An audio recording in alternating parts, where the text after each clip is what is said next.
YouTube. Y'all watch the whole thing because there's a part in the back that I'm going to talk in. But y'all listen to the first part first, okay?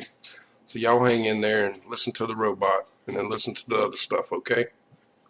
How Obama is sidestepping Congress on gun control with a looming gun control vote in the Democratic-controlled Senate, scheduled for next month. The Obama administration is realizing its dream of greater gun control legislation may have been just that, a dream. The reason being is that whatever bill the Senate puts together, the odds are that Republicans in the House, most of whom have been undeterred by Obama's Twitter bots harassing their accounts daily, will likely mark the legislation dead on arrival. Even the Democrats' top man in the Senate, Harry Reid, recently admitted that even among Democrats in his chamber, the bill probably won't have enough support to pass. Still yet, a defiant President Obama is pressing forward with his gun control agenda with or without their help via executive order. According to a recent report published by The Hill, the president has used his executive powers to bolster the national background check system, jumpstart government research on the causes of gun violence, and create a $1 million ad campaign. These steps have enabled federal law enforcement officials to have unprecedented access to many state records, previously locked away from their eyes, due to the nation's long-standing tradition of separation of powers, giving federal agents access to many state records that detail just who in our nation owns a firearm and how many. Other steps have included eliminating many of the roadblocks that presently prevent state governments from notifying the federal government of individuals suspected or deemed to be mentally unstable. This again gives the federal government more power to investigate, restrict and even detain such individuals. Earlier this month, the DOJ announced a $20 million grant program aimed at incentivizing many of the red states who have previously refused to surrender their records to the NICS database. The economy is bad and all governments, state and local, are strapped for cash. Unlike the federal government, states can't print their own money, so they need revenue badly. The Obama administration knows this, and is dangling a pretty lucrative carrot in front of some of the states hardest hit, notes one political commentator. Republicans argue that the president is not interested in merely preventing mass gun violence, as he is maintaining, but rather that he has his eyes set on restricting legal gun owners from fully enjoying their Second Amendment right to keep and bear arms. They point to studies the Obama administration has ordered the Consumer Product Safety Commission to conduct, studying whether new trigger lock laws should be implemented. Vice President Joe Biden said Wednesday the expected upcoming Senate votes on gun control are only the beginning of the White House's fight. Presently, the fate of gun control legislation is unclear. A vote on a Senate bill, including expanded background checks and harsher penalties for gun trafficking, is expected next month. The White House also has been pushing for limits on military-style assault weapons and high-capacity magazines, but those provisions won't be part of the Senate bill. Instead, they are to be offered as amendments. Amendments that Senate Majority Leader Harry Reid believes do not enjoy enough support to pass. That doesn't mean this is the end of the process. This is the beginning of the process, Biden said during a conference call organized by mayors against illegal guns pushing for the gun control measures. You're damn right, because think about the Christians, okay? Do you accept Jesus Christ as your Lord and Savior? No. What did they do? They took your head off. They beheaded you if you didn't accept Jesus Christ as your Lord and Savior. See, this is reality. Yeah, they're terrorists, but the bottom line is to them, they are not. Now, why is that important to understand? Because they are as committed to their cause and to their way of life as you are yours. And they see you as being wrong. That's very different. When people are passionate about what they believe in, they become a very difficult enemy to be. Who was the first terrorist organization in the United States? Who? Founding Fathers. Founding Fathers. You mean Thomas Jefferson? Oh, yeah. You mean George Washington? Oh, yeah. Paul Revere? Yeah. These guys right here, let me ask you something. Did they try to scare people? Alright YouTube, I waited a long time to start talking, but you heard, and this clip's going real slow. You'll understand why in a minute. Our forefathers, they're talking about our forefathers really. Well, we all followed it. Kind of like this guy right here. He's up in the middle of a crowd, acting a fool, with no shirt on, dancing around. Okay? A friend of mine sent me this. Appreciate it. This right here explains a lot about what's going on YouTube and in the world today. Whatever trips their morals and their sense of being has been so corrupt by television and everything that's ever happened to them in their whole life and society, the way things are today. It's got everybody so screwed up. And I really mean this. I mean really screwed up. Now he's just having fun. He's out there dancing by himself. And in the next clip, you're going to see some other stuff that I'm going to show you.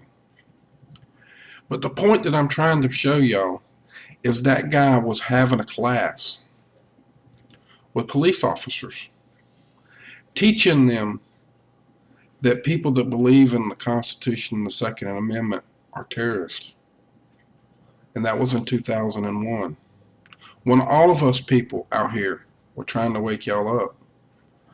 And before YouTube and the internet got real popular like it is today. Another one of those social media and propaganda that they're using against us. And the reason why I'm showing you this is because I want you to understand what I'm fixing to show you now. Now, this is another thing that I'm showing you. And this is SO's channel. And I'm not saying that he's a bad guy. Don't get me wrong. Seems to me that he should be a little better of a guy than what he's actually promoting. But now you see two guys. Hold on here a second. Let me do something here. Now you see two guys out here dancing around. Here in a minute, you're going to see more than two guys. And the reason why I'm showing you this is because I want to teach y'all how basically what's happening to us. There's only a few of us that will lead. Some of us are not the right ones to lead, is what I'm trying to show y'all. Some are, some aren't. The ones that are running our government right now, in our country and our world, are not the right people.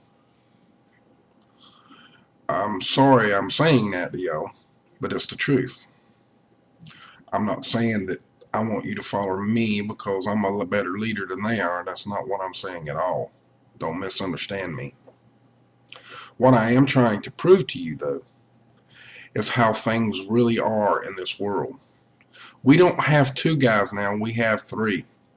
One doesn't fill out the picture, but there's three in there now. You'll see him in a second. But my point of it is this. If you got this, and people are acting like this, okay?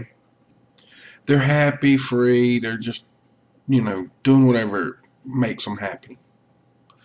They're acting free. They're acting out the way we should be able to act at any moment, any time, at any given moment. But it has to be a social event for stuff like this to happen. If you was to do that out on the street corner somewhere in a big city, hell, they liable to lock you up and put you in jail and say you're crazy. Do you understand what I'm trying to tell you here? You heard how those cops were talking, right? Well, we're going to play another little clip of that here in a minute too, or to finish up of that clip. But the reason why I'm doing this is I'm trying to show y'all the right way and the wrong way. I'm showing you the difference. You heard the first speech at the beginning with the robot of what's going on. Do you really think that they're doing all of that stuff to make you happy, to make you free, to protect you? Really? Are you sure about that?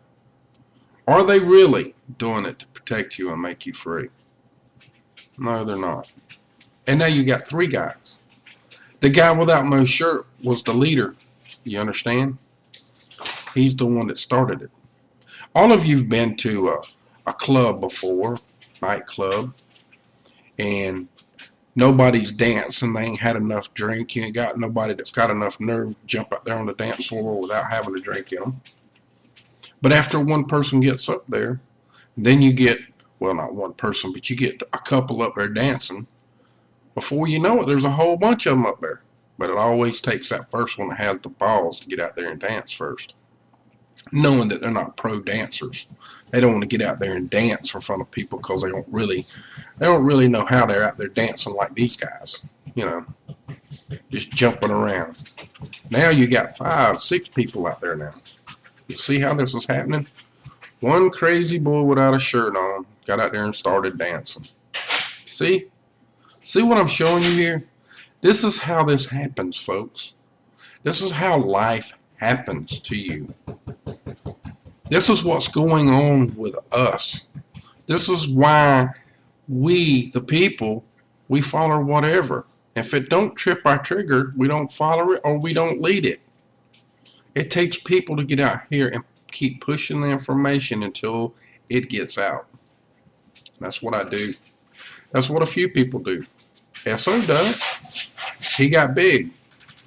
But see, I made a video earlier and the name of it was "The Truth Don't Get No Views." And that's true. And this is why. It ain't happy, it ain't lucky, and it ain't free. See, now all these people are running down there to jump in and join in. The whole group's going to be in it in a minute. Everybody you see sitting around is going to get up and start dancing. Why? Because one guy without a t-shirt on, in shorts, acting all stupid, someone else come and started following. And then more and more become to follow. This is how this works. That's how it works. That's what they don't want to work. They don't want it to be like this. They want us to do whatever they want us to do and treat us any way they want to. And with that, folks, I'm going to let you listen to the rest of this clip and make this into a video for y'all. And for the guys that put these videos together, very much appreciative of you doing so, and thank you a lot. And for sending it to me. And y'all think about this stuff, okay? Much love. Have a great day. Great afternoon. Well, yeah. They tried to intimidate the British. Did they use acts of violence? Your founding fathers, my founding fathers, were involved in acts of terrorism against British officials because they systematically had British officials assassinated.